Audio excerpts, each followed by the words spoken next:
Alors, bonjour, exercice très difficile pour moi, 10 minutes. Merci d'envoyer, voilà. Formation, bon, je vais faire deux choses. Je vais faire un petit bilan rapide de quelque chose qu'on sait, quelques-unes. Et puis, je vais essayer d'ouvrir quelques perspectives sur ce qu'on ne sait pas ou ce qu'on a envie de savoir en recherche en particulier. Donc, ancienneté, c'est un mot qui a pris beaucoup d'ampleur dans le domaine écologique au cours de ces dernières années et qui donc a perdu un certain nombre des sens initiaux qu'il pouvait avoir dans le domaine scientifique, comme la plupart de ces mots qui passent un jour dans des publics larges, évidemment, ils deviennent polysémiques. Et donc, je vais revenir à un sens plus strict du mot ancienneté que celui qu'on voit employé dans beaucoup d'endroits, en particulier dans le programme WWF qui s'appelle Ancienneté des forêts, par exemple, où il a un sens très large, alors qu'au départ, il avait un sens relativement strict dans la littérature scientifique depuis les années 80. Donc ça fait quand même une trentaine d'années où il a été assez précisément défini. Alors ça tourne autour de minimum forestier et transition forestière, et ça utilise beaucoup ce qu'on voit en arrière-plan, c'est-à-dire ces documents cartographiques anciens, abondants et souvent très séduisants, très beaux, dans lesquels on est assez heureux d'évoluer. Alors le résumé des connaissances, il est là. C'est un peu un lemme, un préacquis de la discussion. L'usage des sols a connu des changements violents au cours des temps. De nature, c'est-à-dire qu'on a changé la vocation agronomique des sols en passant de la forêt à la culture, évidemment, et puis on est repassé de la culture à la forêt, mais on est aussi passé de la culture à la prairie, on a aussi fabriqué des étangs, etc., pour faire de la production piscicole. On a en permanence, au sein même des vocations agronomiques fixées, c'est-à-dire au sein d'une forêt, on change aussi de type de pratique, puisqu'on passe de la futaie au taillis, etc. Du taillis à la futaie plutôt d'ailleurs aujourd'hui. Et donc il y a aussi des changements de pratique au sein des vocations agronomiques. Donc des changements de type d'usage des sols permanents et anciens, qui se font aussi avec des changements d'extension et de localisation. Alors, j'ai mis extension et localisation parce que les pratiques, elles s'étendent, par exemple, autour des villages français ou dans l'Ouest européen, et elles se recontractent autour des mêmes villages au cours des périodes de guerre, par exemple. Mais on s'est aperçu, au cours des recherches, qu'il y avait aussi des changements radicaux de localisation, c'est-à-dire des endroits où il n'y avait aucun village, rien, quelques milliers d'années avant, on retrouve d'immenses parcellaires agricoles qui ont totalement disparu. Donc ça change d'endroit et puis ça pulse autour de différents endroits. Donc ça, c'est la première chose. Deuxième chose qui va avec, on a montré au cours des quelques 30 dernières années que les écosystèmes pouvaient être très peu résilients, et ça c'est vraiment important. C'est quelque chose qui est un peu contre-intuitif et qui n'est pas encore bien accepté par tous. Les écosystèmes pouvaient être très peu résilients face à ces perturbations, c'est-à-dire qu'ils en gardent la trace extrêmement longtemps. La forêt, elle paraît résiliente à tout le monde parce qu'une forêt, en 100 ans, vous l'avez. Elle va très vite, la dynamique forestière reconstruit quelque chose qui ressemble à la forêt très très vite. Mais si on regarde de plus près, c'est ce qu'on a fait, on s'aperçoit que on a des modifications à très long terme de la structure, de la chimie, de la biologie des sols, qui font que ce que vous avez comme étant une forêt après une culture, ce n'est pas une vraie forêt, en tout cas pas au sens de ce qu'il y avait avant, entre guillemets. C'est-à-dire au sens d'une référence, par exemple, plus ancienne. Ça, c'est la première raison pour laquelle il n'y a pas de résilience, ou en tout cas qu'elle peut être très faible. Et la deuxième raison, qui est encore plus iconoclaste, plus récente et encore moins connue et acceptée, c'est qu'on s'est aperçu qu'il y avait des éléments biotiques dans l'environnement qui avaient des vitesses de recolonisation très lentes. Il y a ce qu'on appelle une dette de recolonisation qui est très forte pour certains éléments biotiques, parce que ils n'arrivent pas à se déplacer dans l'environnement. Leur vitesse de déplacement est très très faible, quelques mètres par siècle pour certains éléments de la flore européenne. Donc des choses très très lentes qui font que les espèces ne reviennent pas, même après plusieurs centaines d'années, à un endroit donné, indépendamment des changements de sol. Et ça a été très bien montré. Conclusion de tout ça, l'histoire des changements d'occupation des sols, d'usage des sols, est un facteur majeur aujourd'hui d'explication de la biodiversité. Et donc, secondairement, les études d'écologie historique sont nécessaires pour comprendre les structures et les fonctionnements des systèmes actuels et futurs. Là-dedans, une fois qu'on a compris ça, on voit aussi qu'il y a une place particulière pour le milieu du 19e, la première moitié du 19e siècle en France. Pourquoi ?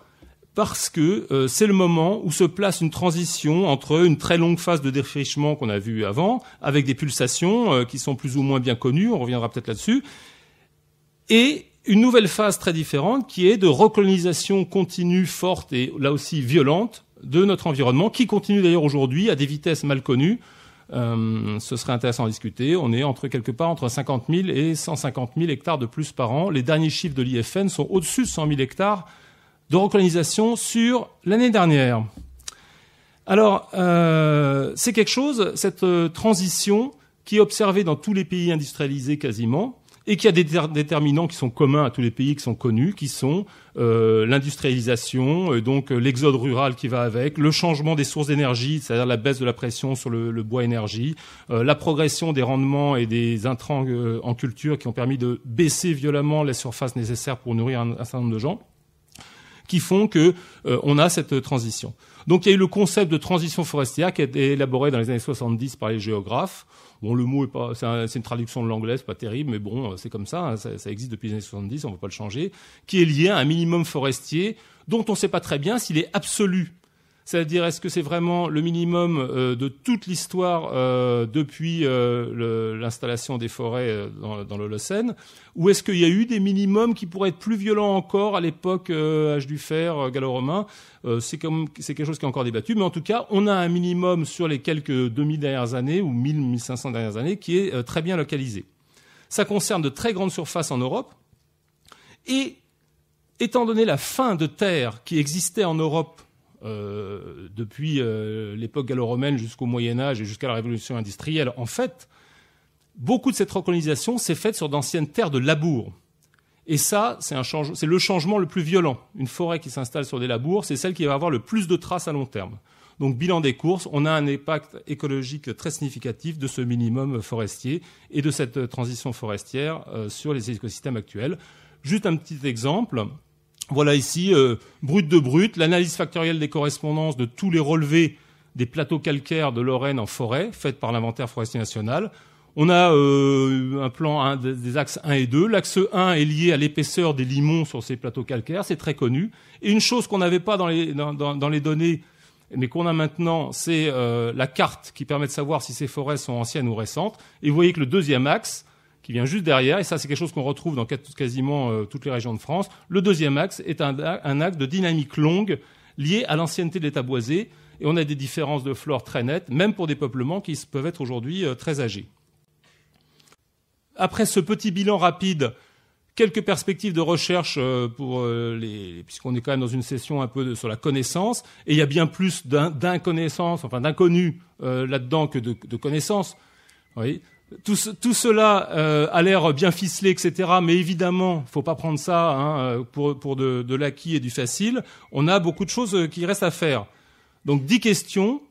Quels sont les groupes taxonomiques réellement concernés par cette affaire-là? On a beaucoup travaillé sur la flore parce que c'est le plus facile, mais il reste encore beaucoup de choses à explorer qui n'ont pas été explorées. On aura des perspectives aujourd'hui sur les champignons, mais il y a les lichens, il y a les insectes du sol, il y a la microbiologie, etc. Ces processus sont-ils à l'œuvre dans d'autres habitats que les forêts? On a en arrière-plan de cette diapo une photo de prairies qui sont développées sur d'anciens champs dont on voit les billons très nettement. C'est extrêmement fréquent dans le paysage français, dans le nord de la France. Donc on a des prairies anciennes et des prairies récentes. Personne n'a été étudié ça pour l'instant. Idem pour tous les micro-habitats, mares, falaises, etc. Selon leur contexte, ancienneté ou non de ce qu'il y avait autour, on peut avoir des éléments biotiques différents. Que se passe-t-il dans d'autres biomes que la forêt nord-euro-américaine, qui a été la plus étudiée? Les contextes méditerranéens commencent tout juste à être étudiés, mais on a des potentiels quasiment sur presque tous les biomes de la Terre, depuis le boréal, où il y a eu des choses très intéressantes sur l'impact des éleveurs samis en Finlande, ou jusque dans les zones les plus sèches de la Méditerranée, où on a aussi beaucoup de recolonisation aujourd'hui. Il y aurait des choses très intéressantes à faire. D'autres niveaux de diversité que l'espèce. Quel impact sur les structures génétiques des populations? Beaucoup de recherches à faire là-dessus. Quelles autres traces dans les sols que le triplet carbone, azote, phosphore? Il y a beaucoup de perspectives sur des traceurs moléculaires, en particulier sur l'ADN. Comment détecter si les vaches sont venues chier dans la forêt à un moment ou à un autre? Il y a beaucoup de perspectives intéressantes. Allez, j'ai plus que 4 questions, merci. Quels impacts à long terme des changements d'usage autres que la seule recolonisation forestière? Donc là, on a beaucoup travaillé sur le changement forêt-non forêt, enfin, entre terre labourable par exemple ou prairie et forêt, mais il y a tout un boulevard sur quelle résilience face aux surexploitations, par exemple prélèvement de litière en forêt, surexploitation de bois pour les salines ou les verreries au XIXe siècle. Donc l'impact non plus des changements de vocation, mais des changements d'usage. Des changements de pratique à l'intérieur d'une vocation agronomique. Dernière question, évidemment, les mécanismes. Tout ça est un peu, pour l'instant, trop propre. Qu'est-ce que ça veut dire? La différence entre ancienneté et maturité n'est pas si nette que ça. Les lichens, par exemple, on ne sait pas très bien finalement si ce qui compte, c'est l'ancienneté de l'état boisé, la taille de l'arbre. Bref, sur les processus qui sont derrière, il y a encore beaucoup de choses à faire. Quelle durée du système, quelle durée de la mémoire? Donc est-ce que on a des traces? Est-ce que le minimum absolu est vraiment celui de 1830 ou est-ce qu'il y en a d'autres avant? Et ça, on aimerait bien savoir. C'est quand même important. Quand est-ce qu'a été le principal goulot d'étranglement? Interaction avec d'autres impacts anthropiques.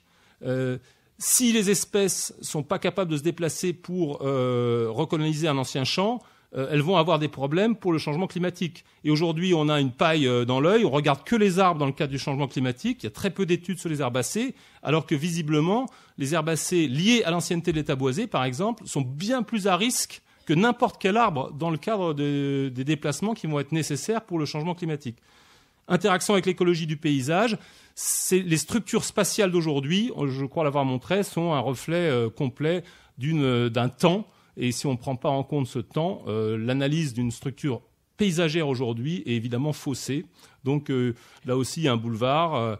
En quoi les structures de population, la présence par rapport aux lisières, etc., sont impactées par l'ancienneté.